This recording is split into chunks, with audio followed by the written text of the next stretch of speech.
Bienvenue à notre présentation sur l'omniscience de Dieu. Dans cette vidéo, nous tenterons d'explorer la profondeur de cette connaissance divine. Pour introduire le sujet, permettez-moi d'évoquer l'intérêt qui me pousse à en parler.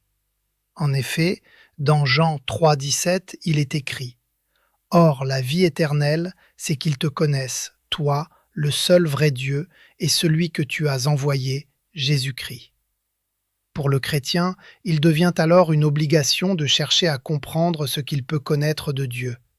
L'omniscience de Dieu en fait partie. L'omniscience étant un attribut de Dieu, définissons tout d'abord ce que sont les attributs de Dieu, puis les méthodes d'identification de ces derniers.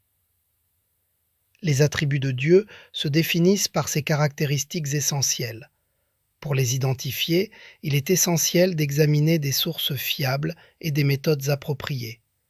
Cela permet de mieux comprendre la nature divine et ses manifestations. Pour identifier les attributs de Dieu, nous nous référons à la Bible et aux autres écrits religieux ou non, qui sont des méthodes défectueuses.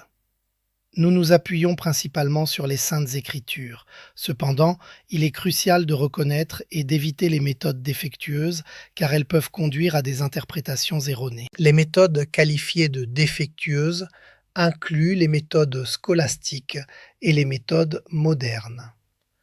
Les méthodes scolastiques comprennent la voie de la causalité, qui étudie les causes premières, la voie de la négation, qui élimine les attributs non pertinents, et la voie de l'éminence, qui met en avant les qualités suprêmes. Ces approches visent à approfondir la compréhension des concepts philosophiques et théologiques. Les méthodes modernes.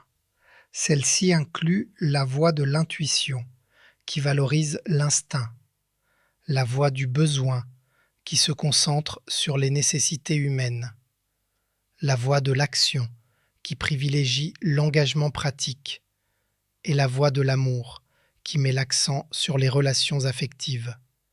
Ces approches offrent des perspectives contemporaines sur la compréhension et l'application des concepts philosophiques. En réalité, ces méthodes défectueuses ignorent l'autorévélation divine dans les Écritures, se basent sur des observations humaines limitées et supposent que l'homme est la mesure de Dieu, ce qui contredit la pensée de Thomas d'Aquin.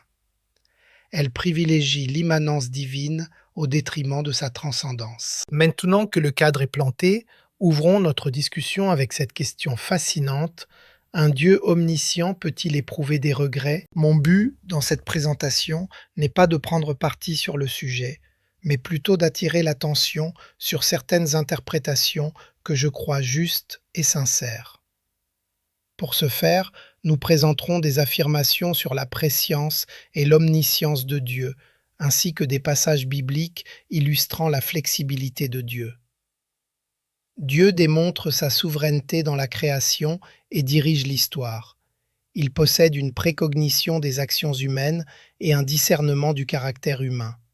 De plus, il prédit les faits, illustrant ainsi sa prescience et son omniscience. Cependant, les Écritures montrent également que Dieu peut être confronté à l'inattendu et éprouvé de la frustration. Il semble avoir créé des gens voués à la damnation. Dieu s'exprime parfois au conditionnel et peut changer d'avis sur certaines décisions antérieures, ce qui témoigne d'une certaine flexibilité divine. Face à une contradiction apparente, il est crucial d'examiner le contexte et les interprétations possibles. Analyser les textes avec soin peut révéler des nuances qui clarifient les contradictions perçues. Une approche réfléchie et ouverte est essentielle pour comprendre pleinement les complexités théologiques. Pour étayer ces affirmations, explorons 4 positions permettant d'aborder la question: l'approche augustino-calviniste, qui met l'accent sur la prédestination, la prescience simple, qui considère la connaissance divine du futur, le théisme ouvert, qui propose un avenir partiellement indéterminé, et le molinisme, qui combine la liberté humaine avec la connaissance divine des contingences. Les références utilisées pour cette présentation: la Bible, version Louis II 1910, Théologie systématique John MacArthur et Richard Mayou 2018, Raisonnement renversé, L'approche apologétique classique, tome 2, Leslie Jules, 2025. Dans la prochaine vidéo, nous examinerons ces positions à la lumière des Saintes Écritures. À bientôt!